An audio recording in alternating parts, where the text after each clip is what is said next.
Ito na guys yung ating pear tree. Ang napakasaganang bunga. May napitas akong isa guys. Tinats ko lang. And ready na talaga sila. Tingnan nyo naman. O diba?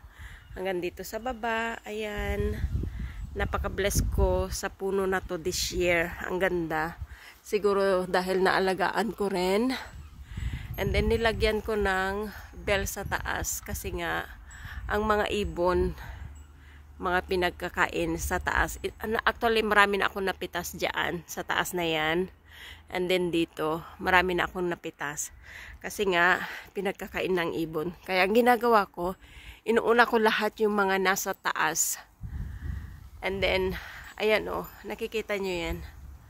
Ayun. Kinakain talaga ng ibon, guys. Yan.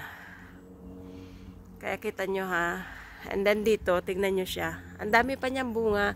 Kaya lang, hindi ko talaga maisip kung ano pa yung pwede kong gawin para ma-preserve ko.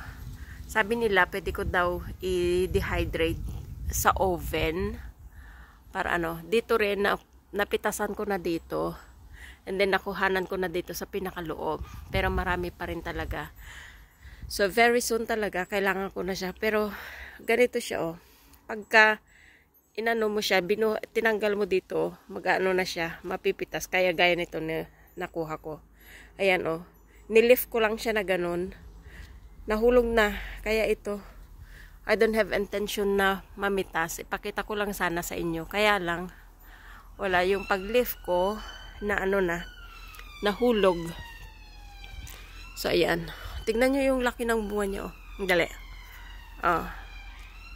Ayan ah, laki. Pero matatamis din ito guys, matatamis. Ayan oh, ang lalaki talaga ng bunga niya this year. Napaka-bless ko talaga. Thank you naman. Ang sipag mo. Naalagaan kita kasi ano. Ayan, naalagaan ko kasi itong puno ko na to eh.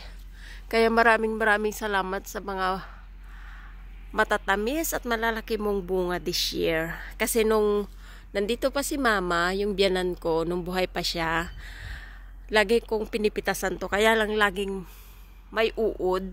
O ano naman yun. Ang papangit. Yung purong baluktot yung ano niya. Yung bunga niya. Ganon. Walang maayos na bunga.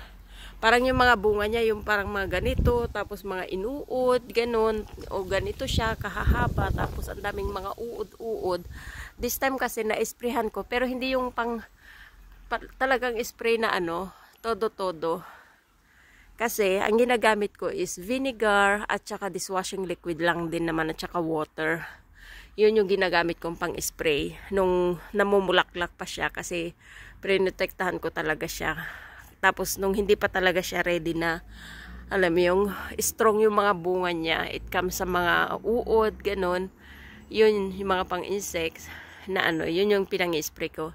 Dishwashing liquid, vinegar at saka water lang. Pero kita nyo naman oh. 'Di ba? Sarap nito. Ayan oh. Ito naman nag-umpisa na siya, may uod na siyang kumakain nung ano. Kaya lang naanohan ko siya. Na alam mo 'yun, nakita ko yung uod kaya tiniris ko at ayan yung coast niya. Ayan guys. And then dito, madilim na guys. Actually 8 na. Dito naman yung ating cherry tomatoes. Actually, hindi ko pa hubos yung na-harvest ko. Pero ito na naman siya, oh. Ang dami na naman nating tomato. Napaka-bless ko talaga this year.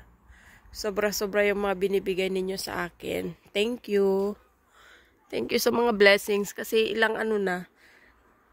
Isang buwan na rin akong hindi bumibili ng cherry tomatoes mula nung namunga sila. And until now, grateful ko kasi hindi pa ako bumibili. Meron na naman akong i-harvest bukas.